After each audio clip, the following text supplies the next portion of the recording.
Hello everyone, welcome back to Tech It Simple. In today's video, I'm going to guide you through how to add a comment on Flipgrid. Keep watching the video till the end and don't forget to subscribe to our channel by hitting the subscribe button. Press the notification bell icon so that you'll never miss another update from us. You can easily make text comments to respond to a video responses using video responses easily on Flipgrid. Click open a web browser and if necessary, log into your Flipgrid account. You can do this as an instructor or learner. As an instructor, open up a group. Once you navigate to the topic, click on the pencil icon note to edit your topic. Now scroll all the way down under SLCs. You'll be able to see a comments section. From the drop-down, select text comments only. And then at the bottom right, click on update topic.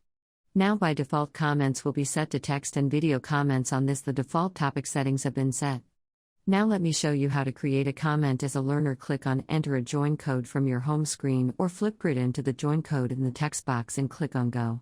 Once you've entered the code and joined the discussion, select the video response. After you're done under the video, you'll be able to see a comment text box. Type in the text. After you're done typing in your comment, click on the send button and you'll be able to add comments on Flipgrid. That is how it is done. I hope you found the video to be helpful. If you did, go ahead and give us a thumbs up. Comment down below in the comment box if you have a question or a feedback for us. I'll see you back with more tutorial episodes. Goodbye till then.